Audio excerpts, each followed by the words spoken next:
me chamo Ana Beatriz Maciel Pereira, sou da Escola de Enfermagem Alfredo Pinto, orientada pelo professor Paulo Sérgio Marcelini, e vou apresentar sobre avaliação do controle glicêmico em pacientes em pós-operatório de cirurgia cardíaca no protocolo de tratamento intensivo com metas menos restritas. No nosso estudo, nós precisamos compreender a hiperglicemia e a hipoglicemia. A hiperglicemia hospitalar, está associada a um grande aumento de morbimortalidade em pacientes hospitalizados em unidade de terapia intensiva. Diante disso, é necessário um maior controle glicêmico nesses pacientes.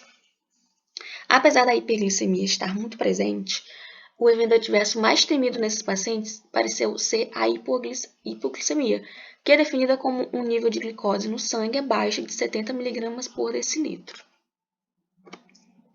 Os objetivos desse estudo são comparar controles glicêmicos em pacientes no pós-operatório de cirurgia cardíaca após a criação de protocolos que utilizam insulina venosa contínua entre os anos de 2013 e 2016. E também avaliar a incidência de hipoglicemia e mortalidade de pacientes diabéticos em comparação a não diabéticos, que utilizam protocolos para controle da glicemia no pós-operatório de cirurgia cardíaca. A metodologia se deve ao estudo que se desenvolveu em uma instituição hospitalar pública de atenção terciária, localizada no município do Rio de Janeiro. E, para fim de estudos, foram escolhidos prontuários dos anos de 2013 e 2016, de pacientes adultos, acima de 18 anos, homens e mulheres internados na unidade de terapia intensiva, para o que receberam protocolos para esse controle da glicemia, com metas menos restritas. A amostra total do estudo possui 962 pacientes, sendo 488 de 2013 e 474 pacientes de 2016.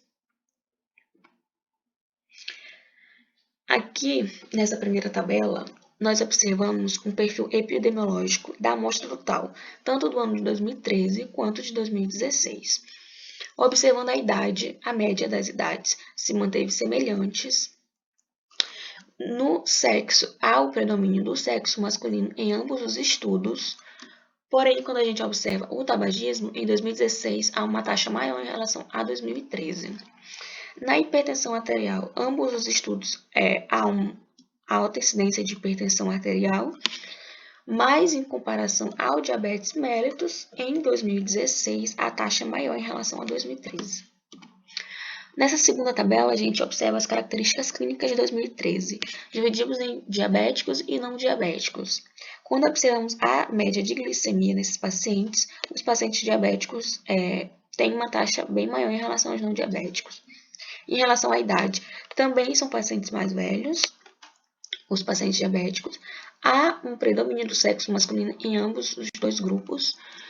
E em relação ao uso de insulina, os pacientes diabéticos eles têm uma taxa maior em relação aos não diabéticos. Nessas mesmas características clínicas, porém, em 2016, a gente observa aqui na tabela 13.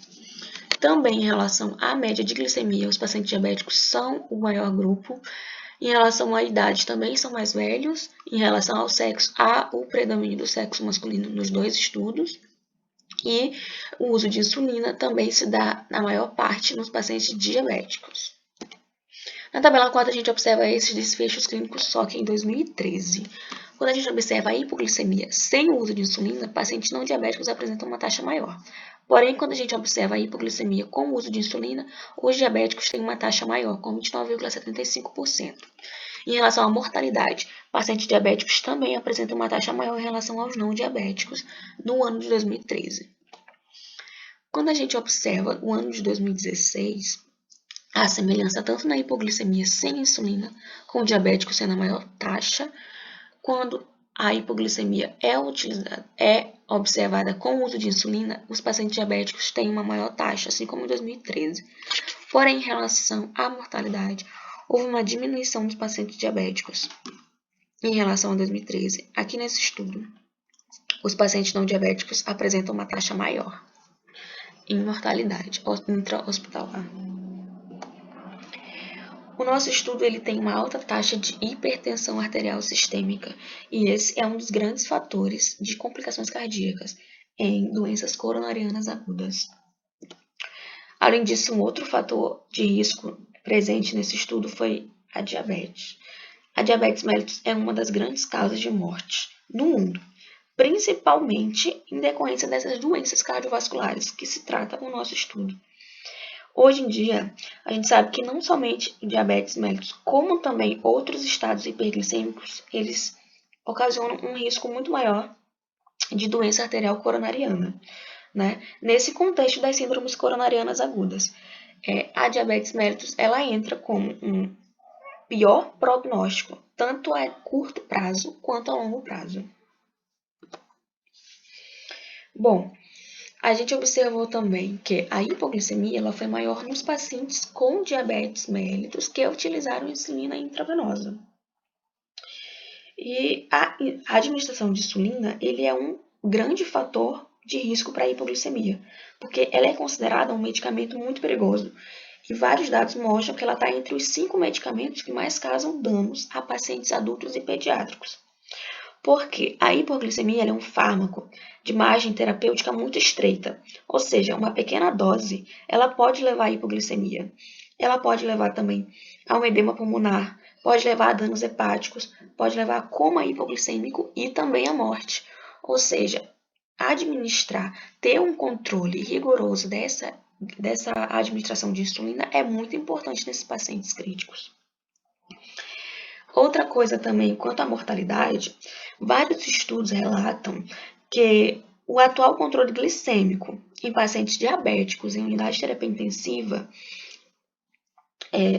apesar desses pacientes com diabetes terem um risco maior para desenvolver complicações, o risco de mortalidade neles não aumenta, como a gente observou em relação a 2016, que houve uma queda da taxa de mortalidade em pacientes diabéticos. Bom, em relação à hipoglicemia, é muito importante saber também que os doentes críticos, eles têm uma certa incapacidade de utilizar mecanismos de defesa contra essa hipoglicemia.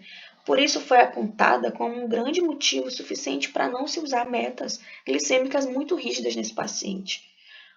E o que acontece? É recomendado que se utilize um protocolo validado para cada instituição hospitalar, que seja de fácil entendimento, que seja de fácil execução e também associada a um treinamento da equipe de saúde, principalmente da equipe de enfermagem, porque é aquela que atua diretamente na administração dessa medicação.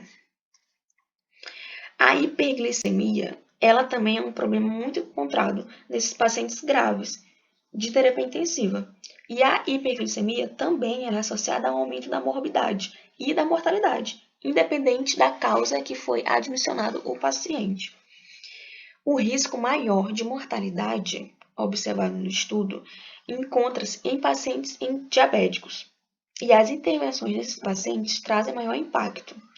Vários estudos corroboram com nossos achados nesse estudo quanto ao benefício em diabéticos contra não diabéticos, numa adoção de medidas como controle glicêmico rigoroso da hiperglicemia e da hipoglicemia. Ou seja, manejar agressivamente essa hiperglicemia é muito importante, como manejar com a administração de insulina pode reduzir a mortalidade a longo prazo, bem como também evitar essa hipoglicemia. Porém, ainda existem vários estudos e questionamentos quanto a isso. Diante disso, a gente compreende que a hiperglicemia, no contexto da doença aguda, é muito prejudicial ao paciente crítico. E o controle glicêmico, ele é considerado uma boa prática nesses cenários. Parece que pacientes podem apresentar desfechos diferenciados de acordo com as suas peculiaridades. Por isso que a diabetes mellitus é uma dessas diferenciações. Diante disso, a gente concorda, a gente chega à conclusão que a enfermagem ela é essencial, peculiar no manejo desses distúrbios glicêmicos, com cuidados que incluem vigilância do paciente referente aos sinais de hiper e hipoglicemia, preparo e infusão da solução de insulina, monitorização laboratorial, hídrica, nutricional e controle da glicemia, porque isso vai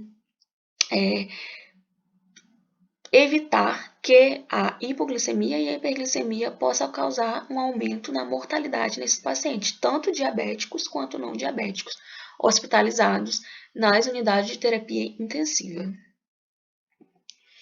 Aqui são algumas referências que eu usei para o estudo em questão. E eu agradeço a atenção de todos.